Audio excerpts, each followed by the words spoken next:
bo s'abonner et belé na chaîne Oyo. Soki besoin na besoin d'informations ya artiste nyonso, ya ba pasteur, ya ba prophète, ya ba tout nzambe nyonso tout référence ko kende sika musute zaka kana tolo na se TV. Mona mukolo sheno Yeswe ketu kwa kumvimbe. O Yeswe olobi venez à moi vous tous qui êtes fatigués chargés, je vous donnerai du repos. Seigneur, cette femme s'est convertie. Atiki nyonso aboyi nyonso aye pana yonkolo na chetolo nanga na sena mukwana lelo na lobi na yo nzambe opese oyo alingi pese bosenga motema na ye salela ye bosenga motema na ye pe continue kosala kati na ye afin que oyo nyonso nzambe bayebi yo te bayeba yo na nzela na ye na kombo na Yesu masiande na bonde boto qui vienne pour le siècle des siècles, nous disons amen. En tout cas nzamba pambola chaîne tolo na se ekendeli boso et pambolama et suka na nzela te hein po babandaka na tolo na se babeta côté mususu mais tolo na se c'est ka muibi c'est ka ndumba mais moto tolo na se ba c'est kaka été pour réponse na ye oyebite. Merci très cher abonné ba balandaka biso na kati ya chaîne na biso ya munene ba bengi ngo kombo ya tolo na TV ya maman Anna Kalambai. Moi c'est papa Carlos Kalambai. Tonabi Anna Kalambai c'est l'évangéliste. Tonabi papa Carlos Kalambai c'est le pasteur responsable de l'église même. Que Dieu vous bénisse beaucoup. Couple moko exemplaire malamu. Nzambe pena lola amona couple wana pe apambola fungola makambo ebele. Na bosanité maman oya boteli biso Anna Kalambai na kombo ya Thérèse babenga ke muyaka aumela ko une fois parce que botaki été je crois ton zoa la patronate na kombo ya Anna Kalambai ton zoa été et puis nzamba pambola maman Sabaoth nzamba pambola ainsi que na papa na biso Emma Christo Katalai nzamba mona bino apambola bino ebele. Et bien, c'était toute la famille. Il y a Carlos Kalambai, et papa Carlos Kalambai, toute la famille. Donc, Bananyoso, David, Josué, Kevin, Kal.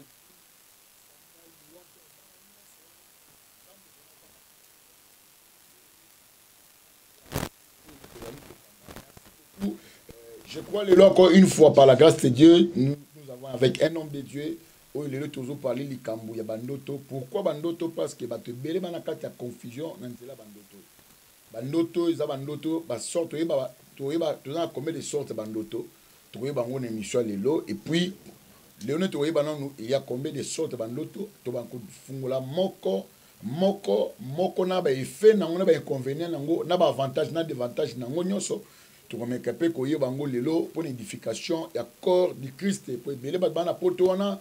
Bakoye bate bango mezo komela bango même soit des fois nzama lobela ki bango mais même soit des fois ayeba ki ko attirer attention te par rapport à ndoto tango combien likambo na mona kiango likambo l'événement na mona kiango parce que bilobi Dieu parle tato di manière tato di notre mais ntumoko azozwa o ezali considération nango a zalité wana ensemble avec mon caméraman a fongoli plateau na pesi Djangi Mbote Sandra ainsi que mon pasteur na kombo ya trésor ngoma faya bangoma ya trésor et maman nanga émérance lité ya moto émérance mayala na Belgique wana nzambe pena apambola yo.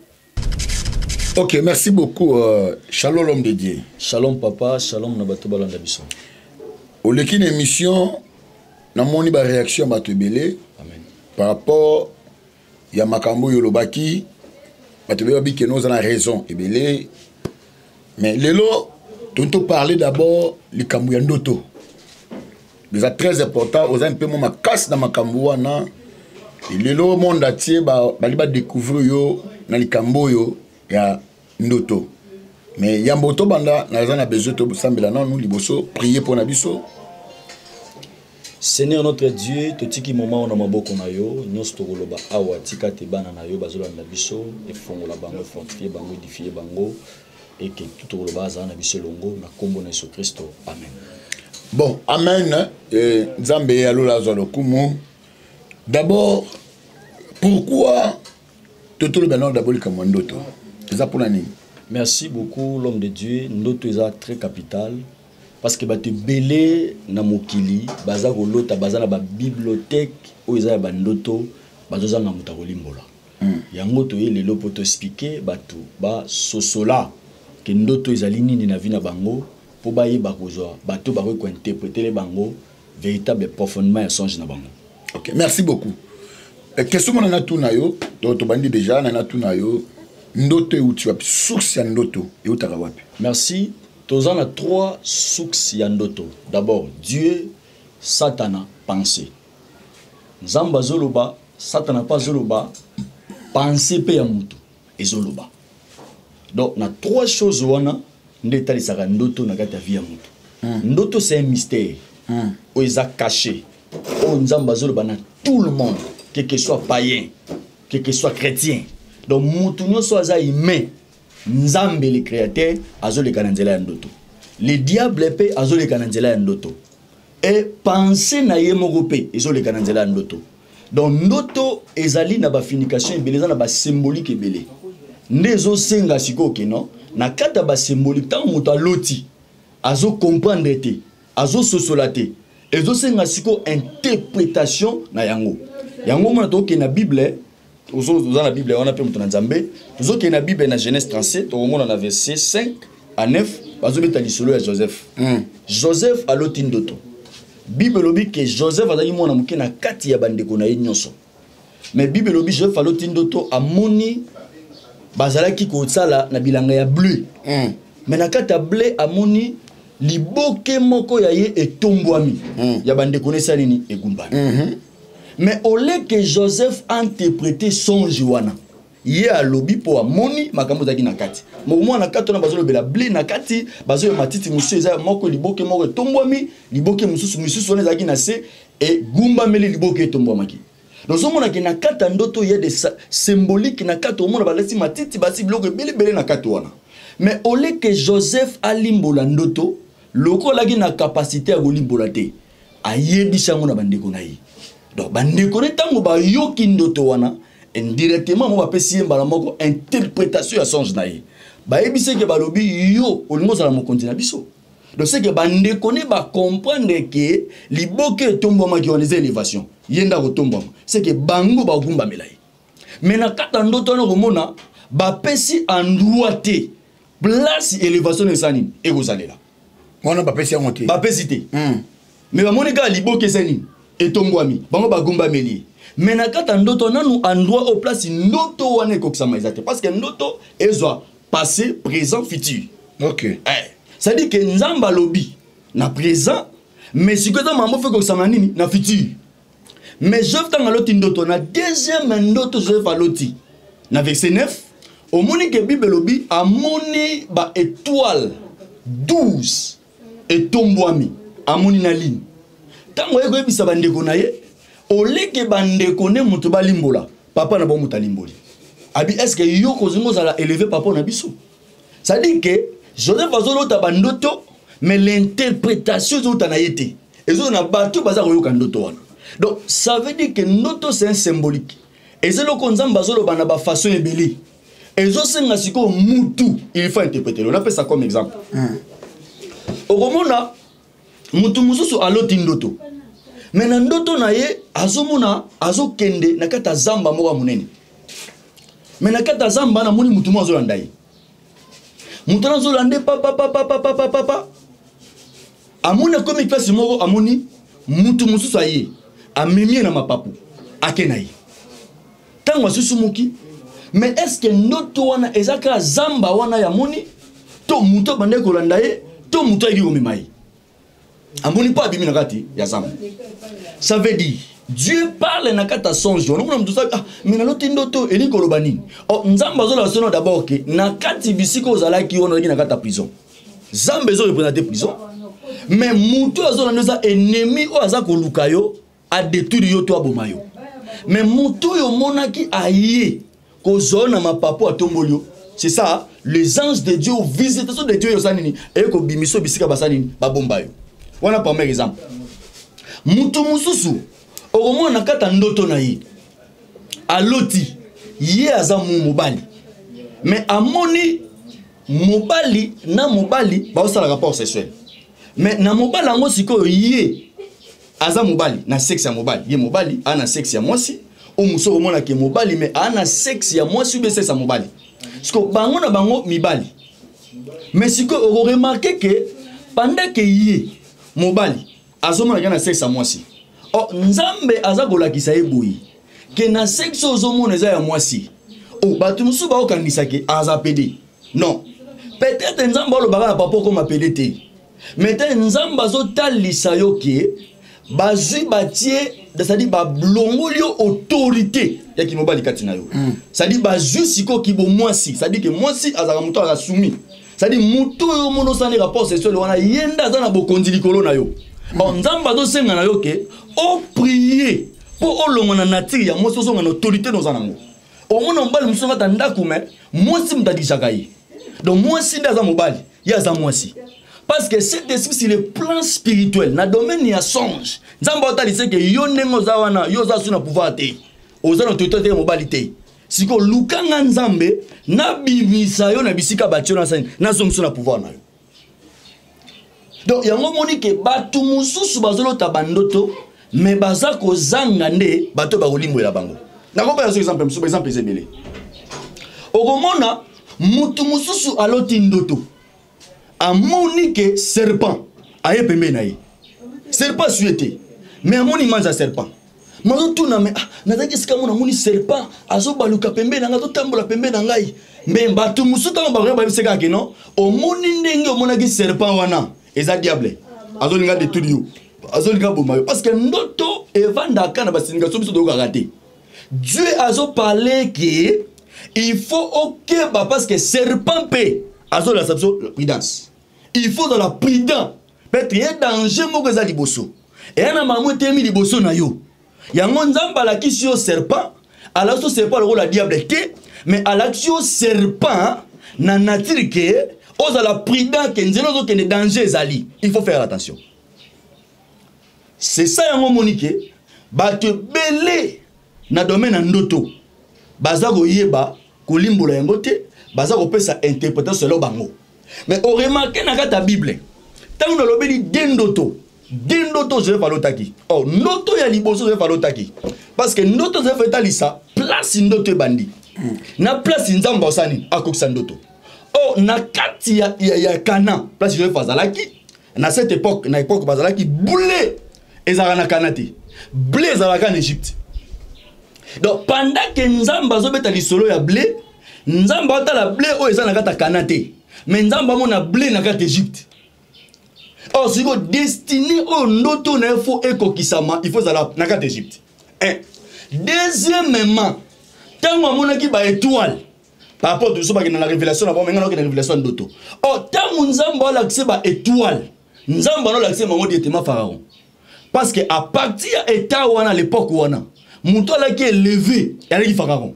Donc nzamba la se bisika oyo ndoto na ye et que kokisama. Parce que na ba symbolique ya ba pato ba benga pharaon, bande ko mona papa ope ya étoile. Ya étoile. Donc nzamba ta c'est élévation na yo, élévation awate. Élévation mukete, élévation muzaga. Tant nzamba la c'est ligne, ala c'est ba Dieu o ba doraka, la carte Égypte. Yango moni tango Joseph a commis en Égypte en Genèse 41.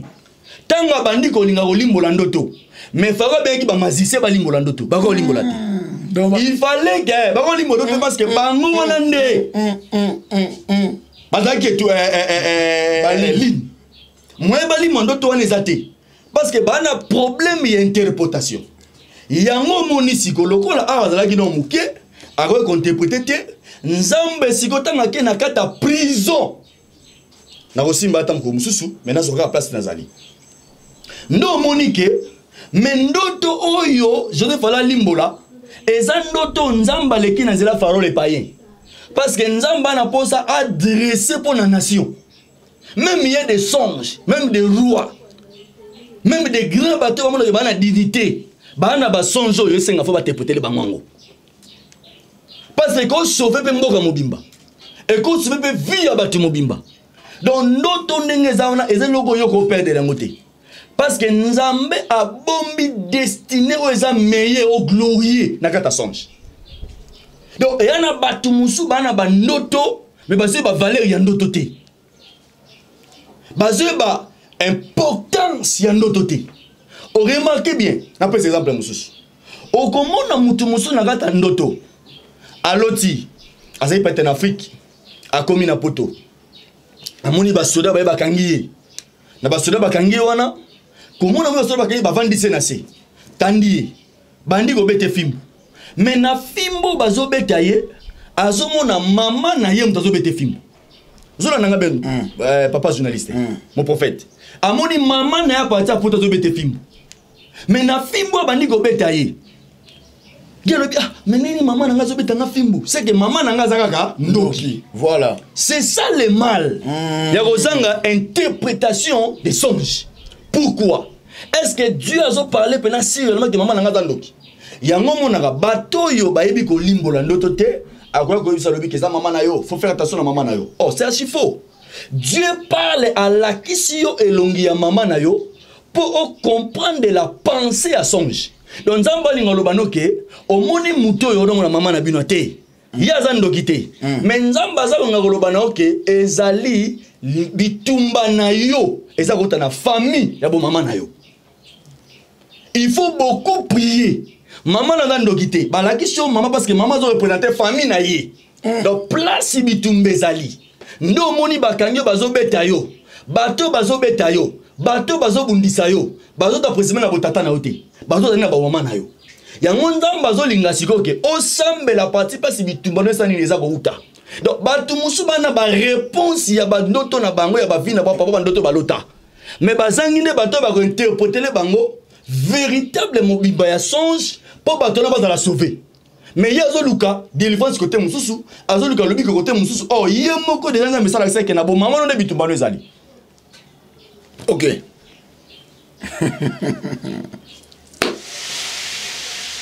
Ah, ça c'est terrible par rapport à Makambo Tozo Galelo chez l'homme de Dieu. Et bané pe moko perturber ngai na moi mutu parce que c'est le batu mususu balobaka ke Batumusu balobaka ke Joseph nenga lotaki ndoto étoile ya bandeko na ye, soleil c'est Jacob, la lune ezali basi tata na ye et puis ya ko nguma melaye. Mais lelo meke pe ko fungula ndenge musobi non. Eza bongo te, eza boy, na bité bato balobaka bongo. Ya lukuta parce que au mon avoir papa na bike papa na pena lobango malamu. Alobi ke et lui, moi, Jacob, donc, parce que Jacob a le soleil, c'est le Deutéronome. Jacob, c'est le soleil. Deutéronome dit que non, j'ai vu les étoiles, bazo bimana soleil. Or, les étoiles, ce sont des enfants, soleil, c'est lui-même, hein? Jacob. C'est le Deutéronome. Moi, il faut moi parole, hein? Il faut moi ma choix pour le bas. Tout ça, je ne serai pas battu, je suis pas prophète.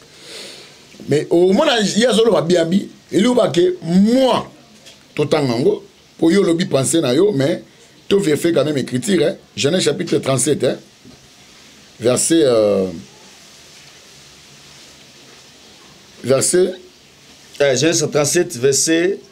9, 5 à 9. Tout ça dans Genèse 41, parce que nous allons marcher pour nous expliquer notre ya Pharaon. Ok, voilà. Tu vas dire à partir de 5. Joseph fit un songe et il rencontra à ses frères qui les haïrent encore davantage. Il leur dit, écoutez donc ce songe que j'ai eu. Nous étions alliés de gerbes au milieu des champs. Voici ma gerbe s'élève et se tenit debout. Et vos gerbes entourèrent et se prosternèrent devant elle. Ses frères lui dirent, est-ce que tu régneras sur nous? On a une question. Est-ce que tu gouverneras? Il y a eu encore davantage à cause de ses songes et à cause de ses paroles. Il y a encore une autre songe. Et il rencontra à ses frères. Il dit, j'ai eu encore un songe. Voici, le soleil comme Jacob, la lune comme maman na yo bazaki 4 parce que Jacob a botté la 4 femmes. aboti na Bila, aboti na Bila, aboti na Zilpa, aboti na Léa et puis aboti na Rachel. Voilà faut la mâchoire et marambo. Pour ça la mâchoire et marambo te. Pour na goûter muta mâchoire, donc mâchoire. Ba fils ya nani ya Isaacar. Quel ba jida ba ni biso Isaacar. Oui bon après. Parce que même na marche ya Samso tango akutana kina Lion et tamba linga babunda azoka an azoka mukua ya nani ya Lion ya mukua ya an ne abomaka batu. OK, c'est ce langage, ça ils appellent langage. Donc voilà, to revenir en haut un jour wana na oningisaka mama an kalamba ipo na oningisa mama Mérance Abi et les 11 et se prosterna devant moi. Et il rencontra à son père et à ses frères. Son père les réprimanda. On l'a interprété. Et il lui dit, que signifie ce songe que tu as eu? Faut-il que nous venions, moi, soleil, ta mère, la lune, tes frères, ce sont des étoiles. Nous prosternerons à terre devant toi. Mais le lengeni ba ba bakiam. C'est que basi balimbo lindoto. Pourquoi on va comprendre que Joseph ne ba ba fuka melaye. C'est que si balimbo lindoto. Bon, l'homme de Dieu, l'interprétation, le mot important, est dans le domaine il y a bateau bazana mâchoire, bana mamba koloba. Mais il faut remarquer bien, tant que bateau baloba que Joseph akomaga premier ministre en Égypte. À l'époque, premier ministre, ça va rater. Encore premier ministre, beaucoup de membres royauté. Il y a membre royauté. Il y a membre royauté. Il y a membre royauté. Bon, la royauté n'est pas premier ministre. La royauté n'est pas premier ministre. Parce qu'à l'époque, en Égypte, Joseph, comme premier ministre, c'était parce que Kuna, premier ministre, ça a raté. C'est archi faux. A comment qui vice Pharaon. Donc Pharaon a pris Ngaï et Rosalayou. Ça dit Joseph a comme une étape après Pharaon Isaïe. Ça dit qu'il a comment qui vice Pharaon. Ça dit étoile quand on le bela étoile. Total parce que même en Égypte, il y a des dieux. Oh bandogo banzambe ya moi basali, banzamba soleil basali. Mais l'étoile est parlé la grandeur. Oh, Pharaon zagi nango. Place où ya okomela. Dimension ya rosalela. Parce que Pharaon n'est pas te quitter. Agi muto bando adorer roi Nzambe. Ya Nzamba do talisake dimension où ya okomela. Na yebi bato nso basifika ngo bongo. Ngape na boye interprétation na bango te. Ngape na bakisi élément ngana za nango. C'est ça le domaine de la connaissance. Ah, donc. Oui. Là, la télé, il va interpréter à bon côté. Ok. Mais on peut interpréter la dimension de la connaissance dans la avancée la connaissance. Parce que la connaissance augmente chaque jour. Si on est sous-informé et l'on connaît cette information, on a ça. Joseph, avec premier ministre. Mais ça, il faut parce qu'il y a une époque où on a moins à la guité. Qui peut miser au banc de l'époque, on a bissau. On n'a pas ma royauté. Et on a mouké Pharaon, vice-Pharaon. Bah, qui est le si kawe zalate. Ne va pas ça on Joseph. Mais blé ezalaka na Canada, ezalaki en Égypte. Yango tango bande connaît ba yé premier tour. Je vais passer bon, on a passé bon blé. Pour ba zonga nango ba kesani. Ba ke zilende ko na bango Benjamin ba ya na ye. Pour papa na bango sani azo biloko wana. Polia. Ça veut dire que la révélation ou la connaissance est augmentée chaque jour. Na telemel bato ba lo ba bongote. Ben la pesi connaissance on na zanango, ne na avancer. Ok, merci beaucoup l'homme de Dieu. Je crois que parce que aux émissions moko, la libre na batba fanda batba landa. Mission mo likolo te omoni so ki ngani abaluki bote. Parce que quand autre comme na mo ezali temps Seigneur to yeba connaissance, to yeba écriture. Amen. Na bi que mission oyo maman ana on sepela nango makasi pe ça sepela nango papa Carlos on sepela nango et maman Émérance, l'homme de la révélation. Na bengi l'homme pourquoi?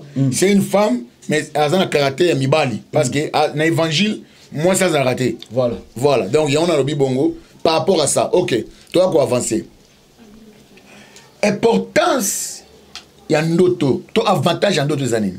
Avantage en d'autres. Toi bénéfice en auto. C'est ça. Voilà. Voilà. Voilà le terme c'est simple. Bénéfice en d'autres pour nous ambazo le kayi moko panayo. On a tenu à prophéter. aoleka direct na nzela ndoto nzamba oleka na ndoto po yebiso makambo nzamba kobeto lisolo ya vie na yo na ndoto ndenge bandi na ndenge suka pe nzamba kobeso ba directive ya ba réponse na ndoto na yo. Donc c'est ça avantage na ngwa ngwana parce que moto yaza na ndoto o pesa biso lumière to comprendre sika maladi ni zali po to pesa réponse to pesa ye solution mais moto lo takata mutu te parce que nzambe na bible atamboli na ndoto nakata ndoto so yo lobi ndoto ezate mais c'est très dangereux ndoto eza important parce que nzambe azoleka na mutu nyonso na mutu nyonso nzambe azoleka mais problème eza difficile makasi eza première interprétation les mal les gens nakata Congo awa mutu nyonso loko eza yeta likaka sala yango c'est ça les mal et loko fo sala yango fo nzambe je vais parler avec ngai abi molimo ya nzambe ndekoluba pona limbola ndoto parce que roi loti ndoto za explication te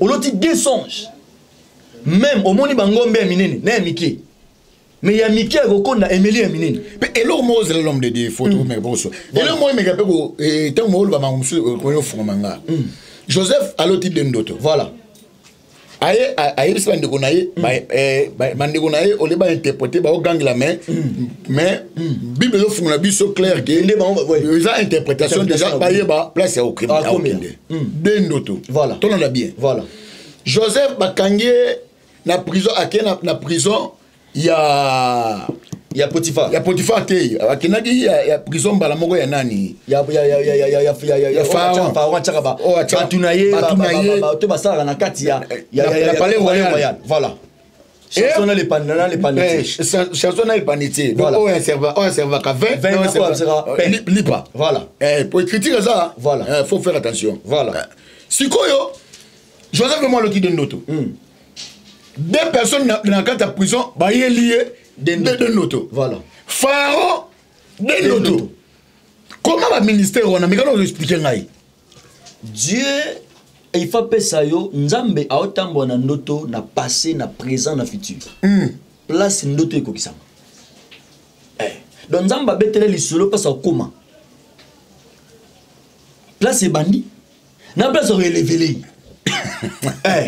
donc mambo to amono za mambo alota na ndoto na muto okoma donc nzamba détaillé oya ozala même ata prophète ayete yango mona le mona parce que comment c'est possible moi ça Potiphar Potiphar ça gagne intendant voilà il y a Pharaon voilà Potiphar c'est là ba cacho penaye voilà oh ya ko poser Joseph voilà à côté na kata cacho na na kata prison na moi ça gagne intendant na ye ya ye voilà esclave na ya sombaki voilà mais comment mutu asali mabe au lieu côté na kata ya cacho na yo mais on me mis na prison ya Pharaon voilà ça dit que c'est très très très profond parce que il fallait battre mi balé bazaki ba mi ya destiné na pour songer s'accomplir ça dit na kata ndoto nous avons aussi mi oui oh ba mais maillot vers Pharaon ah bon parce que même na kata ndoto oui ezana bateau nzambe atie na kata ndoto na la kiso bango voilà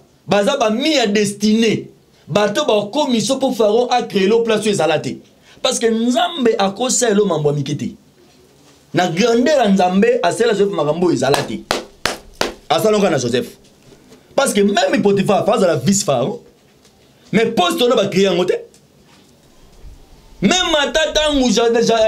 tangu bamba Joseph tout ba leki Moïse aye ba créer poste on a dit ata Moïse qui vice Pharaon ayi presque ba vice Pharaon de so na Joseph ndama so na Joseph ya mais ata ko andaka Pharaon mais la vice Pharaon te quel degré peut commencer mutuloko la Pharaon qui nous a Goshen apé samuna Jacob c'est que mutu azande ni pona c'est que mutu motaché babeska o soleil et la mugara nzamba ko pesa mabele wana bi komi ya yo na pesa na tano yango vandawa Goshen quelle dimension donc Goshen na carte d'Égypte abi mabelo na pesa yango tata na yo et puis gauche l'on est esca oyo ballon na babiloko voilà pe ye tata zolo bake ye moko faran zolo babiki eloko mo ko sala maté so je falobité aki muto sakana te c'est ça dimension moni bate belé ba négliger ba ndoto ba négliger ba destinée na bango bon sko ba muto na ko lota zolo ta lisusu te izaka dia nini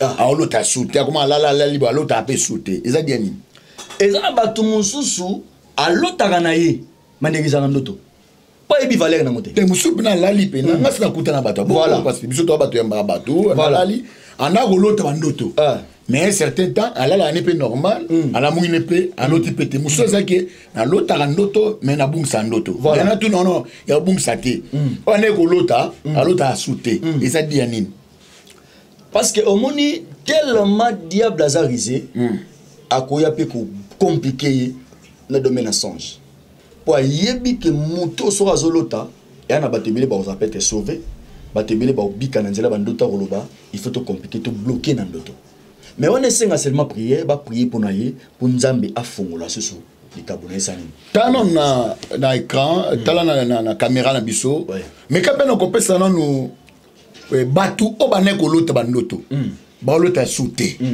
na lingi otala na bango o meka popesa d'abord moi penser moko malamu par rapport à nango bato balota raté balanda biso balota sondoto te diable a cause à la bloquer na domaine ndoto pa bika na domaine ndoto ko subi batebele bandoto na yo les alliés na destinée na yo yangona bato basambela biso bato na nzambe tozali musa nzambe bazali ba osambela po na yo e bandoto na yo fongami parce que soki ndoto fongami pe vine fongami parce que zanzela moko facile aux zambalika nzelo muta ko pedete mutu nyoto ana même mutu mona alota ndoto po ndoto nzela mo facile yango moni ba ninga ba combattre na ndoto biki so loti mamebele ko changer tika nzambo tozote ya awa tozotobela mama ndoto awa afongola pe ba songe na yo na kombo na Yesu. OK, merci beaucoup toto ke moi malé et puis na moi ko chité na mais na ligne na auto vibrer siko nanu na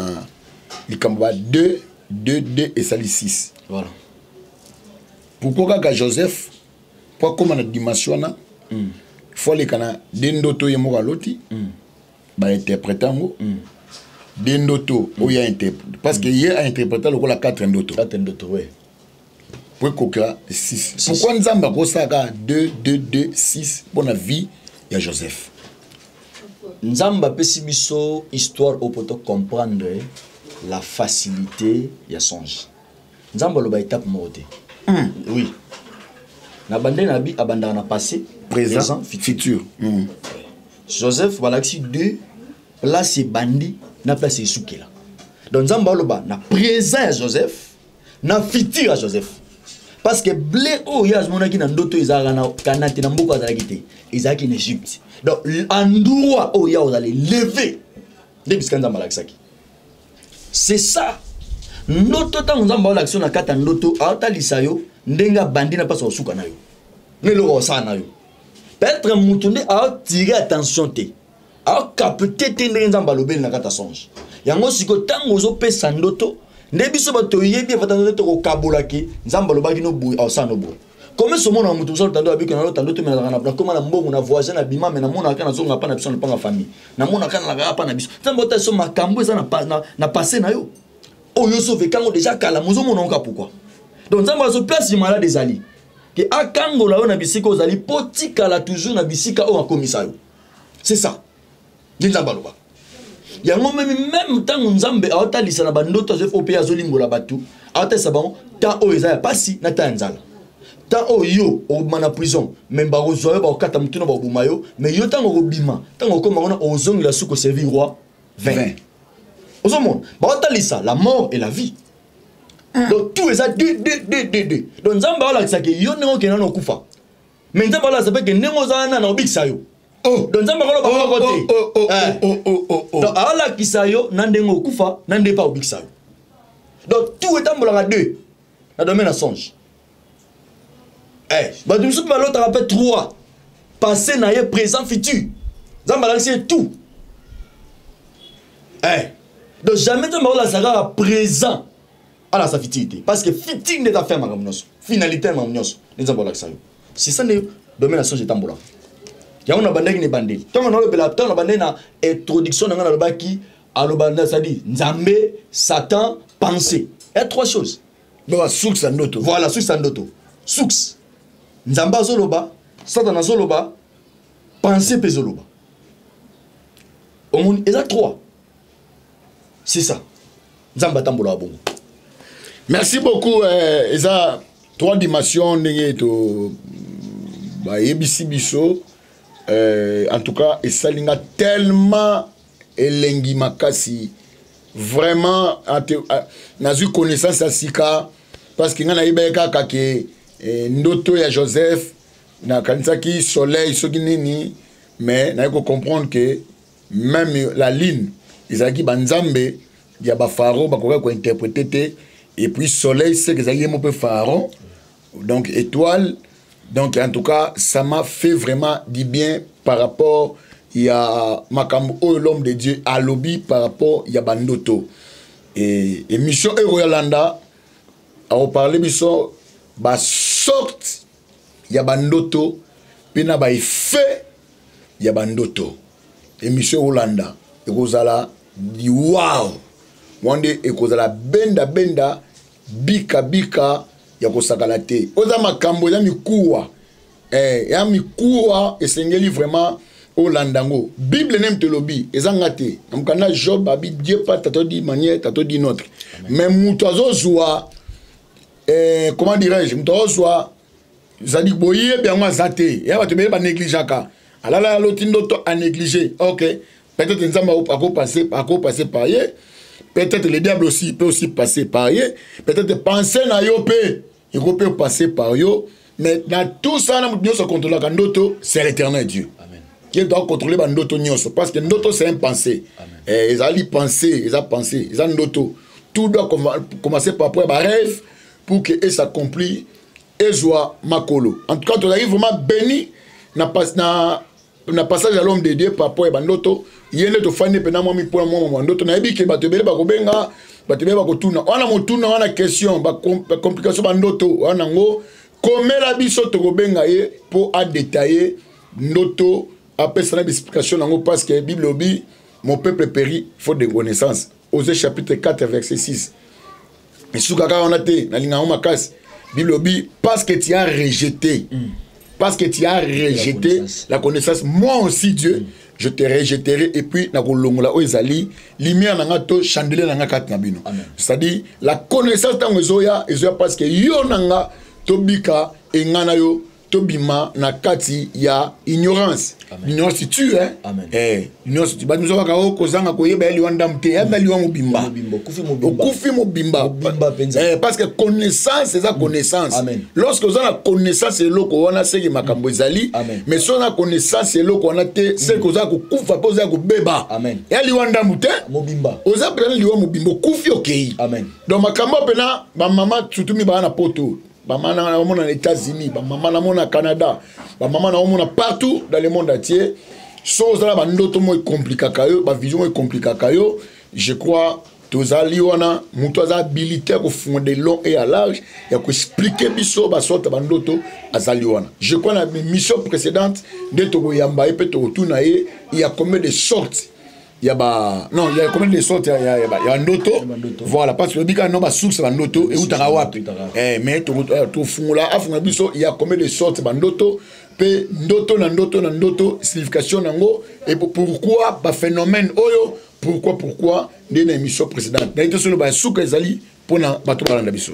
Nzambe apambola bino bato no so balandi biso kolo mona bino kolo afongola bino lisusu na nzela bandoto et réveiller bino réveiller conscience na bino et que na yebi na bemission to kosala batebele ba kozala béni nzambe to sambeli to sololi awa apambola bino na kombo na Yesu amen.